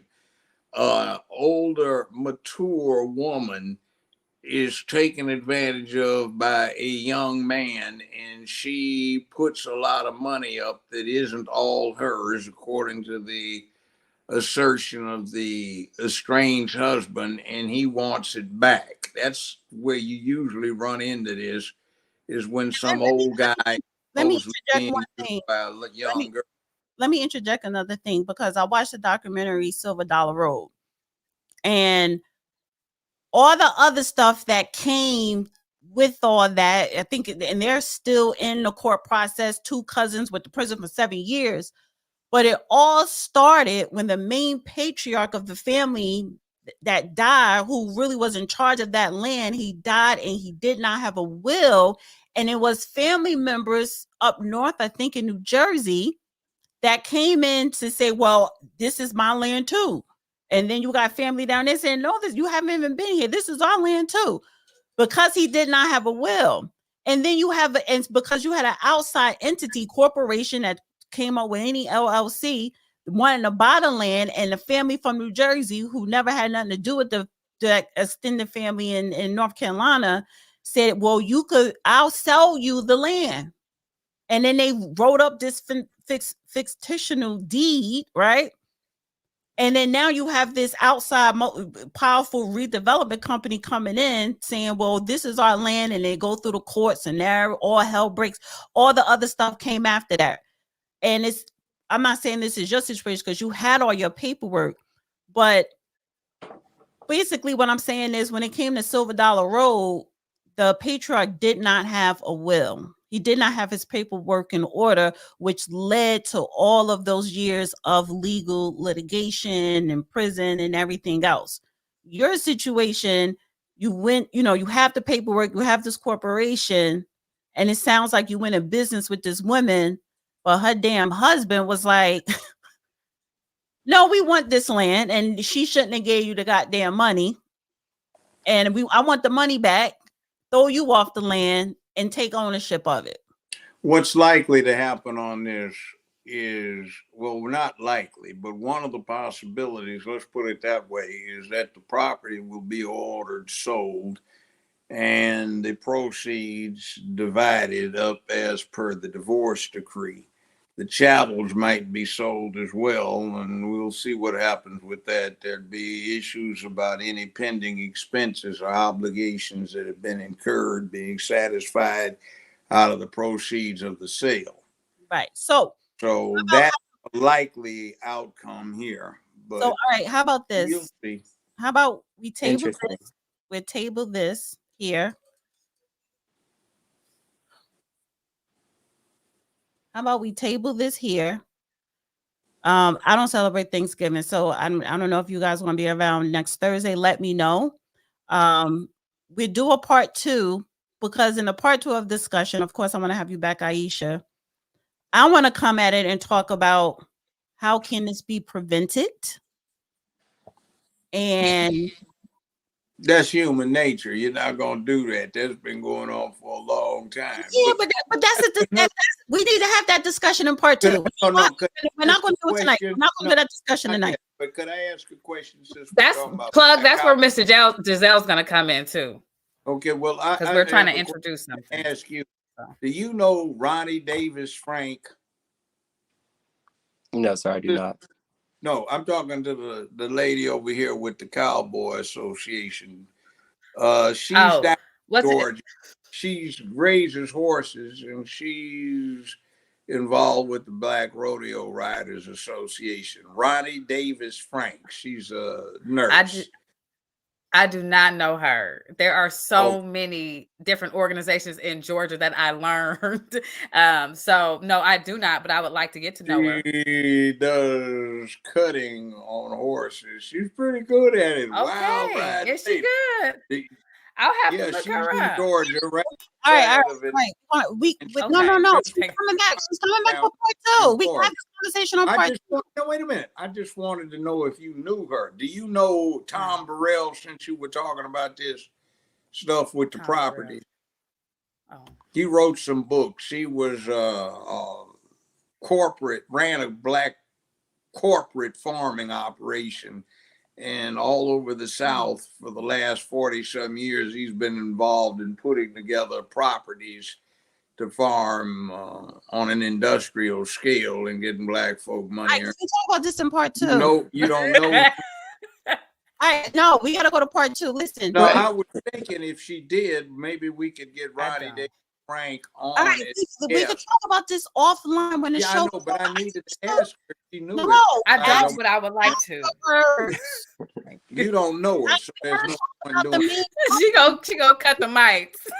No, she's not gonna cut the mic. I mean, everybody off the panel. So thank you, Aisha. Thank you, Derek. Thank you, Ms. Giselle. We'll do part 2 next week Thursday.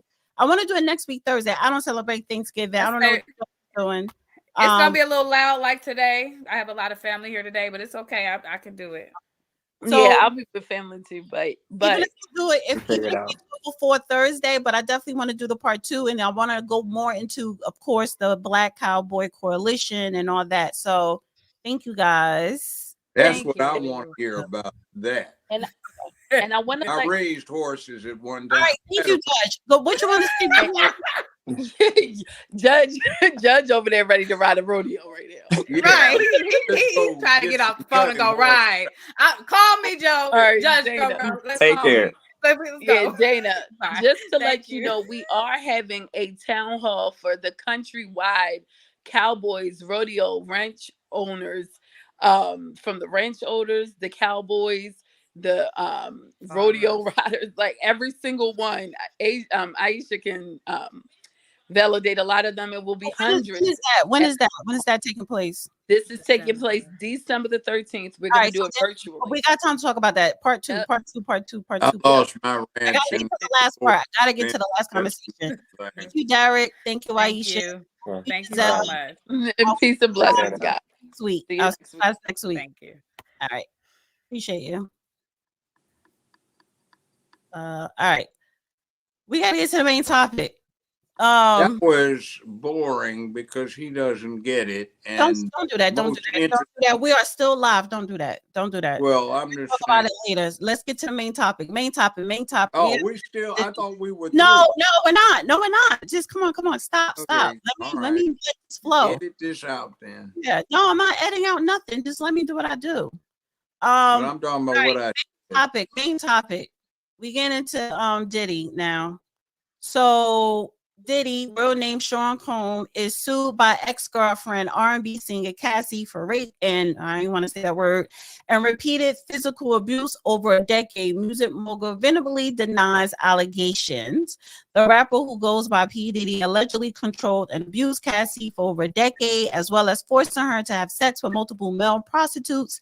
Diddy has vehemently denied all of the offensive, outrageous allegations. The music mogul Sean Diddy Combs, blah blah blah blah blah. Let me go down. Oh, they met in 2005. They split up in 2018. The lawsuit claims that before the end of their relationship, Combs forced his way into her home and took advantage of her. He's 54. She's 37 or something. He denies it. So she says in a legal document that was filed in Manhattan's federal court, after years in silence and darkness, I am finally ready to tell my story and to speak up bullshit for the benefit of other women who face violence and abuse in their relationships. Among the serious allegations is that Combs sex trafficked Cassie, who's 37, to male prostitutes to fulfill his voyeurism fantasies in hotels and at his home. The lawsuit claims she was directed to have sex with multiple men, sometimes in masks and costumes, while the music exec watched, masturbated, and filmed it. In the court documents, Cassie continues to say that the ordeal's horrific encounter, says she had to take drugs to disassociate during the trafficking sessions. During one of the sessions in 2016, which are called freak-offs in the lawsuit, a drunk Combs punched her in the face and given her a black eye as he fell asleep, and she tried to leave the hotel. He woke up, ran after her, and threw a glass vase. The lawsuit claims that while the hotel security cameras captured the incident, he paid them $50,000 to get rid of the footage. The lawsuit also claims that he asked Ventura to carry his gun in her purse. He allegedly once dangled one of Cassie's friends off a 17th hotel balcony. Combs allegedly powed her with ecstasy and ketamine and often beat her up. She never told authorities because would merely give Mr. Combs another excuse to hurt her. Lawsuits notes one event in 2009 where Combs saw her speaking to another agent, so he pushed her into the car and kicked her repeatedly in her face until she was bleeding. Documents also describe when Combs got angry that Cassie was dating Kid Cudi in 2012. Diddy told Cassie that he would blow up Cudi's car. Around that time, Kid Cudi's car did explode in his driveway, but she claims she don't know if it was actually Diddy that did that. But if she did not obey, and she also says that Combs would threaten to suppress her music if she did not obey his violent orders. He also paid for her car and apartment and had access to her personal medical records. She is seeking unspecified damages. The lawsuit is brought under Adult Survivors Act, Who's the lawyer? which is a New York law allowing people to file claims even after the statute of limitations has run out.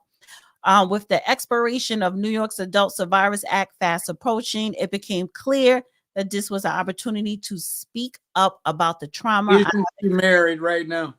She's married with 2 kids. And she also says, and that I will be recovering from for the rest of my life. Then why'd you stay there for 15 years? Well, 10 years. 10 years. She's, doesn't she sing or something like that? Yeah, she was a singer, and then when they got she has financial wherewithal, why didn't she just leave? I don't know. She said she tried to, and he threw the vase, and she was too scared to leave. Now she left anyway. She summoned up a nerve to leave. Well, now see, this stuff becomes, like it sounds like, what has her husband got to say about this? Oh, he's supporting her, of course. Oh, yeah, he wants the money. How's her professional career coming along? She doesn't have one anymore. She only got out. They need the money. Right. Who's the lawyer involved in this? All right, who's the lawyer? It says Gloria Allred. Diddy, meanwhile, has come out with a staunch defense, calling Cassie claims a straight-up financial shakedown. Who's the lawyer? Gloria Allred. Read to tell you. Well, read ahead and find out. I'm reading. Stop interrupting me. Well, we don't need the rest of it. Just I'm trying to read through the CD. They don't have the attorney name. Just let me do what I'm doing. Stop. Okay. Financial shakedown through his attorney. Says Mr. Combs vehemently denies these offensive and outrageous allegations for the past 6 months. Mr. Combs have been subjected to Ms. Ventura's persistent demand of $30 million under the threat of writing a damaging book about their relationship, which was unequivocally rejected as blatant blackmail. It does not say his attorney name right here, but he's probably Jewish. And what does that have to do with anything? That's not what I'm on. In other words, I would suspect that her lawyer would be Gloria Allred or her daughter. No, that's not her lawyer, because what Gloria Allred would make sure her name and face would have been on the ads. Well, here's the other thing. It's a shakedown. By the way, has Combs considered, or is there any discussion about filing? Ben Brafman is Sean Combs' lawyer. Extortion. Ben Brafman is Sean Combs' lawyer. Okay, well, I've never heard of him. So anyway, it doesn't make any difference. But bottom line, I just wanted to know if her lawyer was Gloria. You want to know if it was Gloria Outrage? What? You want to know if it was that Gloria Outrage lawyer chick? Aldridge, whatever. Okay, it's not. So move on. I'll move on. Anyway, the other point is, like I said, it's a shakedown. So is there any counterclaim anticipated about extortion here? That's what the character. His lawyer is saying that it is a financial shakedown, that what she's saying is not true. Okay, so it's extortion, and it's also defamation of character on his part. That'd be nice, cute, interesting, except I don't give a damn one way or another. It just sounds like too much.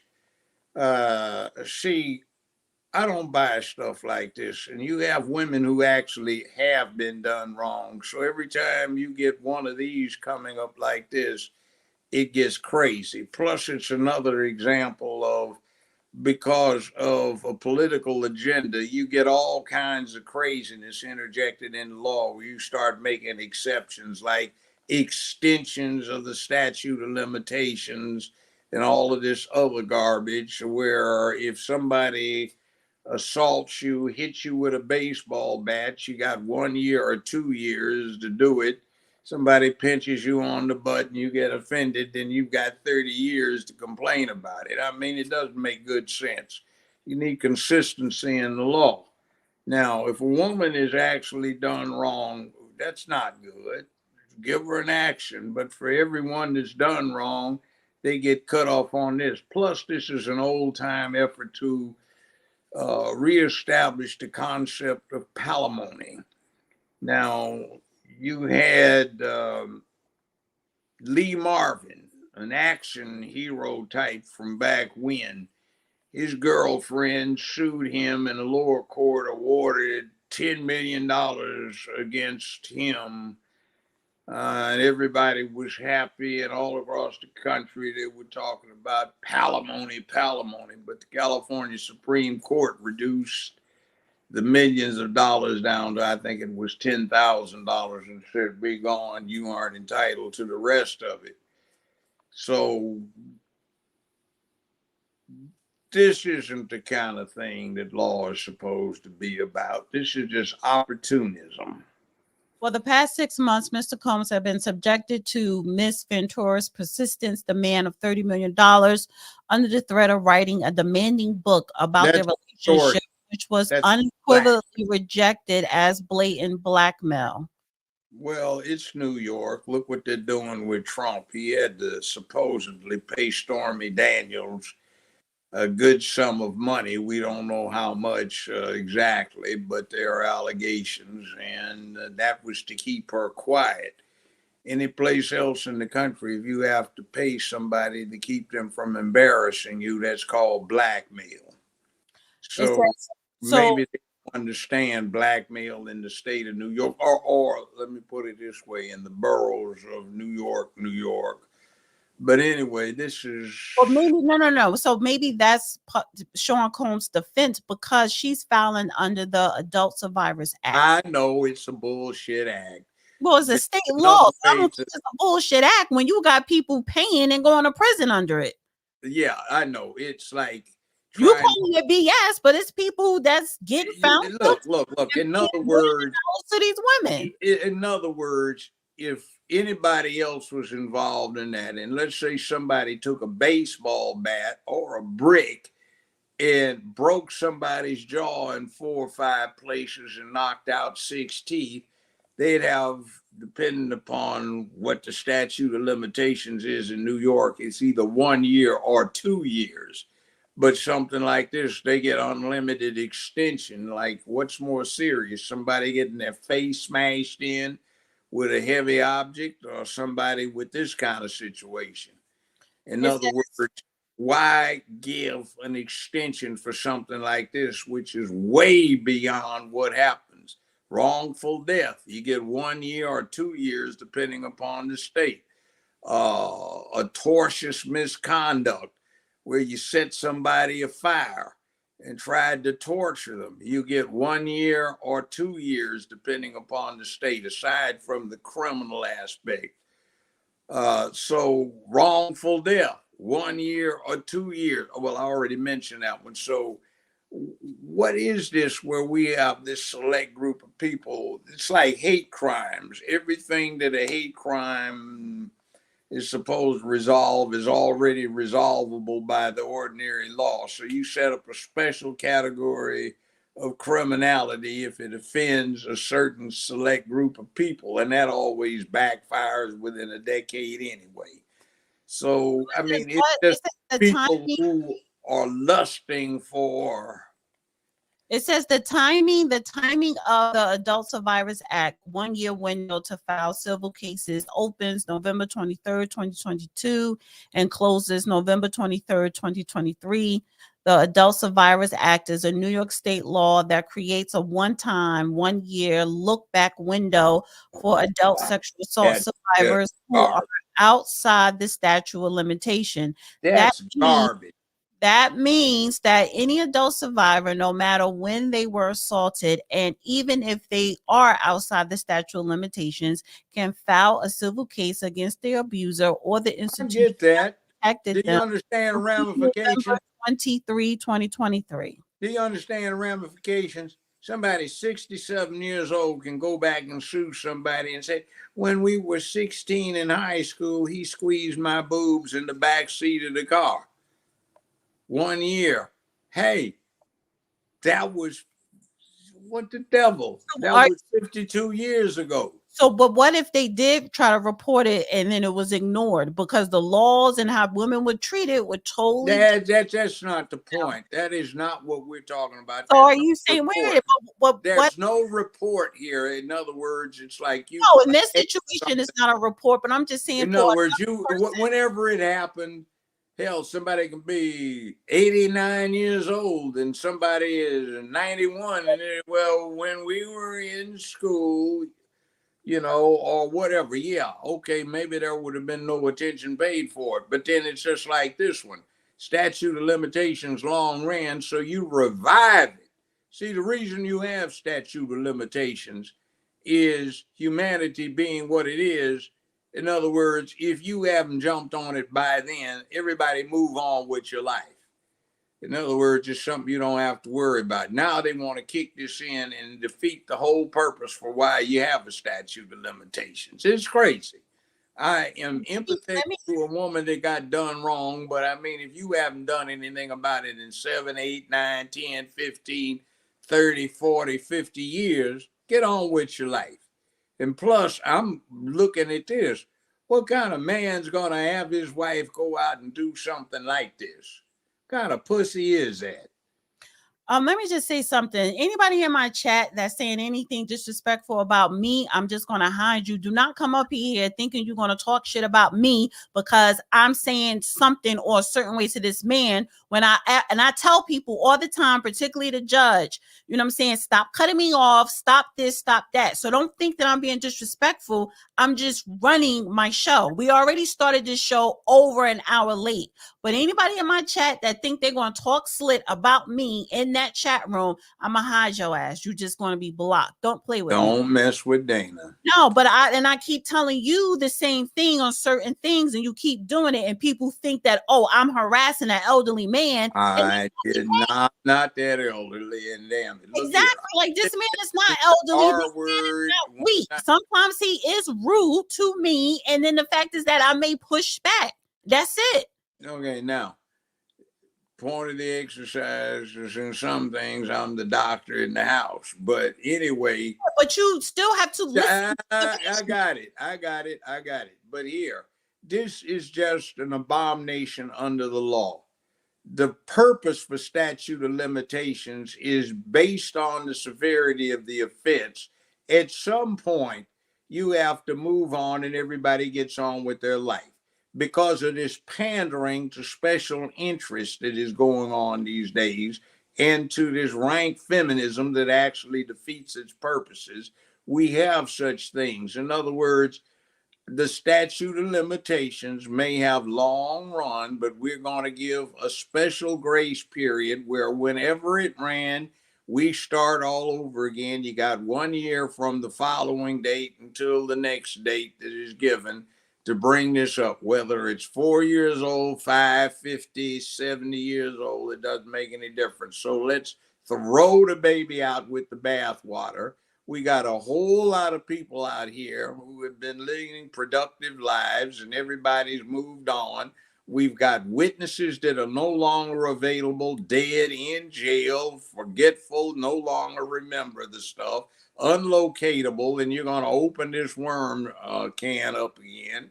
And you got a real live mess. It's just not practical. Now, we need to deal with law being consistent, and the law is blind.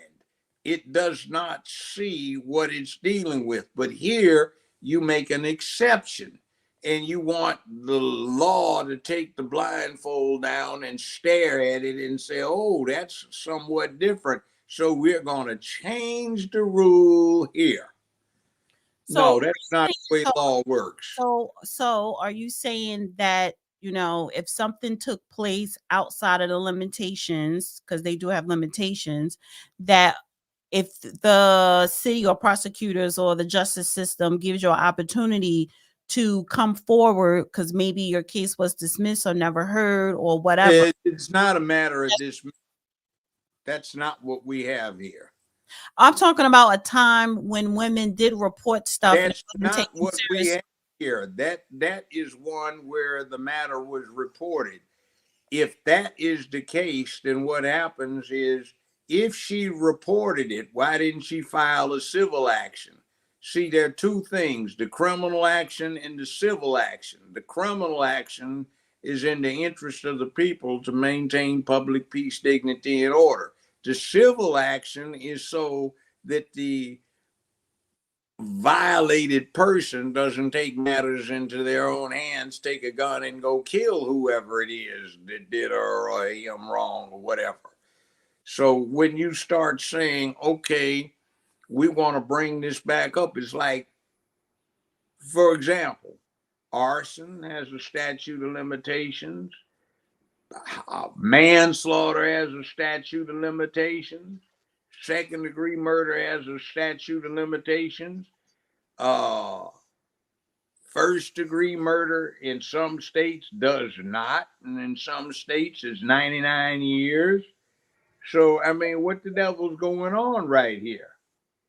You got an exception to the statute of limitations, and the specific purpose of statute of limitations is it's in the interest of society for people to move on after a certain point. So you've been leading a production life, you don't have to worry about it anymore. You have been having a gnaw at your soul, well, hurry up and do something about it or move on and stop worrying about it. Now, a lot of people got done wrong. What are we going to do? People get done wrong all the time. I know people that lost one or both legs, one or both arms, or all four appendages. So they had nobody to go sue. They were 19 years old, 23 years old, and came back, no arms, no legs, no eyes, no face. Who do they sue? Let me ask you this question. What if the victim was a minor child? Well, the minor child is interesting. The statute of limitations for the minor child, if it otherwise runs, gets a year or two added after the child gets to majority, 18 years old. Okay, so That's if always been the case. if this situation happened to a minor child, and let's say the parents or whoever never filed, or maybe it was dismissed or whatever, the law states that when you become of age 18, you have 2 years to. Well, 1 year or 2 years, depending upon whatever. So they do give you a time frame when you come of age to bring child. Okay. In other words, let's say that you are 14 when this happens, and ordinarily it's a personal injury, so you have 1 year or 2 years, depending upon your state. Ordinarily, that time limit would run at 16, but because the child is a minor and cannot bring the action without an adult coming in as next best friend or guardian, what winds up happening is that when the child reaches 18, whatever the statute of limitations is starts running from that point. If, for example, let's say there's a 10-year statute of limitations and the child's 14 when it happens, the statute of limitations would run when they're 24. So during that time period, there's an ample opportunity for the child, now an adult, to bring an action and pursue the matter. So the things are, it's like, in our system, there are perfect crimes, for example. In other words, if you did not do something against the public peace, dignity, and order sufficiently egregious to bring people's attention to it, you didn't do it. For example, it's Super Bowl coming up this year, and people will probably have pools or betting pools, so to speak, on who's going to be ahead at what quarter. Well, everybody gets in them, but in most states, even in Nevada, those things are illegal outside of a casino, but people do them because we've got this thing about search and seizure. You just can't come in and break off in somebody's place. There are a lot of cars parked out here at Super Bowl. Somebody's probably gambling illegally. See, you can get away with it. It's same thing elsewise. You know, this has been going on. You know, we can't have this thing where everybody's looking over their shoulders for the rest of their lives. It creates stress, all kinds of other stuff. So people joke about it. Statute of limitations has run, hasn't run. I can't talk about it. Okay, statute of limitations ran. Let me bring this into the fold. Yeah, let me bring this into the fold. So when we see right now, Bill Cosby, L.A. Reid, recently he had charges filed against him in New York. I guess she had to get her charge in before the expiration date. But when it's Sean Combs. Do you think, just like Bill Cosby, sometimes when you're in the music industry, you upset certain people and they line you up to take some type of fall or to make your life, uncomfortable? And recently, what happened I think it was some months ago, over the summer, Sean Combs parted ways with Diego Spirits. It's a liquor company or whatever that was basically financing and marketing his liquor brand Ciroc and Deleon, because he accused them of racism. And they said that's not true. We invested $100 million and basically made you almost a billionaire, and you only put in $1,000. But he accused them of being racist and not marketing his products like they should, or limiting the marketing. And that's when they said, we put $100 million into marketing your liquor brand, so we're not racist. So do you think those higher ups who are connected probably with people in Hollywood or what have you lined them up? I'm not worried about them. What I am worried about is a 19-year-old boy saying to himself, I'm not going to go out with this girl. Instead of petting and kissing and hugging in the back seat of the car or whatever, he says to himself, hell, I haven't done anything, but what if she gets mad at me? I'm 19 years old now. Hell, I could be 40-some years old and she come back at me. I'm not going to ruin my whole life. And see, that's one reason we don't have boys and girls 101 A and B being taught anymore. And that's why we've got the gay thing going on like it is. If it's into that right now. No, I'm just saying this. If it's okay to get your sexual satisfaction same sex, why risk this kind of thing that they're setting up when everybody says it's all right to go the other way? Think about it. Boys and girls need to be with each other when they start getting. That's not what I'm No, but I mean, but that's the impact. I get what you're saying. But I get what you're saying. I need to stick on Sean Combs because I understand what you're saying. Listen, otherwise, what the hell are we worried about? Let me talk. Because they're using these laws and they're putting celebrity faces on it. And so what I'm saying is, what you're saying is the laws are not being used properly for regular people, because when they do put these celebrity faces on it, that is because these celebrities don't probably piss somebody off who are in higher up. So they are manipulating and taking advantage of the law because they have a personal vendetta against this. Okay, take a 19-year-old kid who has got ambitions of being a rap artist or who is a halfway decent musician. Same thing.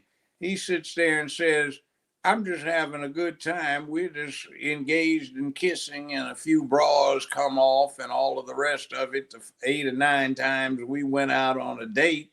So I got to worry about this for how long coming back? And I might make a big thing as a new star. So when I get 29 years old, this person's going to come back at me. Right. See, somewhere in there, you got to stop that.